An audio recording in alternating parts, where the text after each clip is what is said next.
کہ اسٹیبلشمنٹ کیوں دباؤ ڈالنا چاہ رہی ہے. جسٹس قاضی فائز عیسیٰ نے کہا کہ عدالت آئینی اداروں کو کنٹرول نہیں کر سکتی. آپ جب بدنیتی کا الزام لگاتے ہیں تو یہ بھی بتائیے کہ بدنیتی کہاں پر ہے. چیف جسٹس پاکستان نے کہا کہ الیکشن کمیشن نے بتایا ہے کہ پاکستان تحریک انصاف کے دور حکومت کے دوران شو کاز نوٹسز جاری کیے گئے تھے. کہ آپ کی حکومت میں الیکشن کمیشن ایک آزاد آئینی ادارہ تھا جو اب کسی کے ماتحت ہو چکا ہے. الیکشن کمیشن نے پی ٹی آئی کو اس وقت نوٹس کیا جب وہ حکومت میں تھی. الیکشن ایکٹ کی آئینی حیثیت پر تبصرہ نہیں کریں گے کیونکہ کسی نے چیلنج نہیں کیا ہوا. جسٹس قاضی فائز عیسیٰ صاحب نے کہا کہ الیکشن ایکٹ کو چیلنج نہیں کیا گیا اس لیے ایکٹ پر کوئی بات ہم نہیں کریں گے. اس معاملے کے اوپر بیرسٹر علی ظفر نے کہا کہ الیکشن ایکٹ کو ہم بھی چیلنج نہیں کر رہے. اس دوران جسٹس محمد علی مظہر صاحب نے سوال کیا کہ کیا پاکستان تحریک انصاف نے اپنے جاری کردہ شیڈول کو فالو کیا تھا؟ کیا انتخابات شفاف ہو چکے تھے؟ کچھ واضح تھا کہ کون الیکشن لڑ سکتا ہے کون نہیں لڑ سکتا؟ آپ لیول پلینگ فیلڈ مانگتے ہیں، اپنے ارکان کو بھی تو لیول پلینگ فیلڈ دینی ہوگی. الیکشن کمیشن نے از خود تو کارروائی نہیں کی، شکایات ملنے پر کارروائی کی گئی ہے. اور اس معاملے کے اوپر جو بحث و مباحثہ ہوا اس کے بعد کوئی منطقی انجام تک پہنچنے کے حوالے سے پاکستان تحریک انصاف نے اپنا ٹرمپ کارڈ بھی شو کر دیا. پہلی بات تو یہ کہ کیا بیرسٹر گوہر کو یہ پیغام پہنچانا تھا کہ کیس سے الگ ہو جائیں؟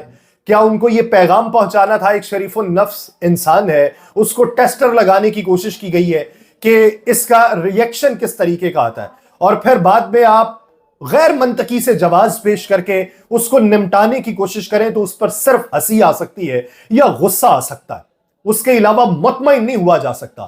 یا تو آپ یہ ثابت کر دیں کہ آپ نے جو وہاں پر اسلام آباد پولیس کے توسط سے چھاپا مارا ہے غیر قانونی تھا، اور غیر قانونی ہونے کے تناظر میں آپ اب یہ بلیم بھی اپنے سر پہ نہیں لینا چاہ رہے کہ ادھر سے کچھ نہیں لے کے آئے. ایک طرف الیکشن کمیشن نے عوامی نیشنل پارٹی کو لالٹین کا نشان دے دیا، جو یہ سمجھتے تھے کہ یہ فیصلہ برابر کرنے کے لیے ہمارا نشان لے لیں گے. عوامی نیشنل پارٹی کے انٹرا پارٹی الیکشن سے متعلق محفوظ فیصلہ سنایا گیا جس میں کمیشن نے اے این پی کو اس کا پرانا انتخابی نشان لالٹین الاٹ کر دیا. عوامی نیشنل پارٹی نے انٹرا پارٹی الیکشن کے لیے 6 ماہ کی مہلت مانگی تھی، جس پر الیکشن کمیشن نے کہا کہ اے این پی کی 5 سال کی مدت ابھی مکمل نہیں ہوئی. ملک میں اس وقت الیکشن مہم چل رہی ہے اور سیاسی جماعتیں اس میں شرکت کر رہی ہیں، لہٰذا اے این پی جو ہے وہ 10 مئی تک انٹرا پارٹی الیکشن کرا لے. ایک طرف پہلے آپ نے دباؤ ڈال کے رکھا اور پھر جب اے این پی نے بیان دیا تو آپ نے کہہ دیا کہ 5 سال نہیں ہوئے. اگر 5 سال ہوئے نہیں تھے تو پھر انہیں نوٹس کیوں جاری کیا گیا تھا؟ الیکشن کمیشن نے عوامی نیشنل پارٹی پہ 20,000 روپے کا جرمانہ بھی عائد کر دیا. یہ بھی بتائیے کہ اگر وقت ابھی مکمل نہیں ہوا تو پھر 20,000 کا جرمانہ کیوں عائد کیا جا رہا ہے؟ تحریک انصاف کے انتخابی نشان بننے کا معاملہ سپریم کورٹ میں زیر سماعت ہے اور اسی کے بیچ ٹرمپ کارڈ متعارف کروایا گیا ہے پاکستان تحریک انصاف کی جانب سے. میں نے پہلے 3 آپشنز بتائے تھے کہ ان آپشنز کے اوپر پاکستان تحریک انصاف اگر غور کرنا چاہے تو کر کے بہتری کا راستہ اپنا سکتی ہے، لیکن میں نے اس میں یہ بات بھی کی تھی کہ پاکستان تحریک انصاف اگر اپنی پارٹی کے پلیٹ فارم کو چھوڑ کے کسی اور پارٹی کے پلیٹ فارم سے میدان میں اترے گی تو ان کی اپنی ساکھ کارکنوں کے نظریات کے اوپر بھی کچھ نہ کچھ حرف تو ضرور آئے گا. میں نے 3 آپشنز دیے تھے. ایک آپشن پاکستان مسلم لیگ ضیاء کا دیا تھا جس کے سربراہ اعجاز الحق صاحب ہیں، جو اس وقت نیشنل یونائٹڈ الائنس بنانے کے چکر میں تھے اور انہوں نے عثمان بزدار صاحب کو سب سے پہلے معذرت چاہتا ہوں ان کو اپنے ساتھ میں لایا، اور عثمان بزدار صاحب بھی اب الیکشن سے قطع تعلقی کا اعلان کر چکے ہیں. وہ کہتے ہیں کہ الیکشن نہیں لڑوں گا.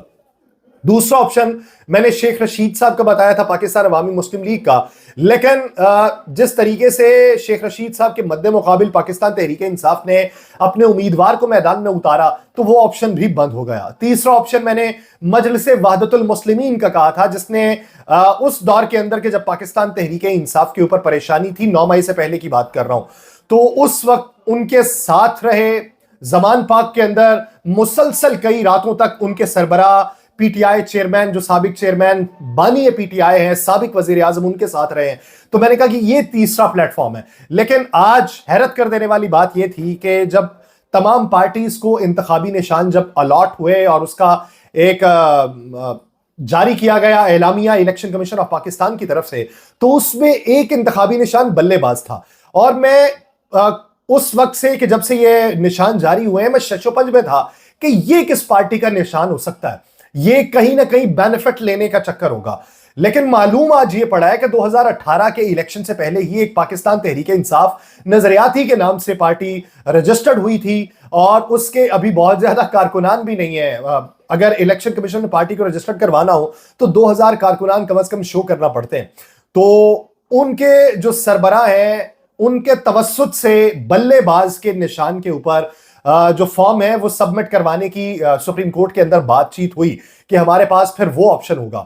اور دیکھتے ہی دیکھتے مختلف رہنماؤں کی جانب سے بلے باز کے نشان کے اوپر اور ان کے لیٹر ہیڈ کے اوپر تمام تر ٹکٹس جمع کروانے شروع بھی کر دیے گئے ہیں. اس سے پہلے کہ سپریم کورٹ بلے کے حوالے سے فیصلہ کرے کہ دیا گیا یا نہیں دیا گیا, ادھر سے ترپ کا پتہ ظاہر ہو چکا ہے. لیکن اچنبے کی بات یہ بھی ہے کہ اس کے جو سربراہ ہیں وہ شیخو پورہ کے نواح میں رہتے ہیں, تو وہ آج اپنے گھر سے غائب ہیں.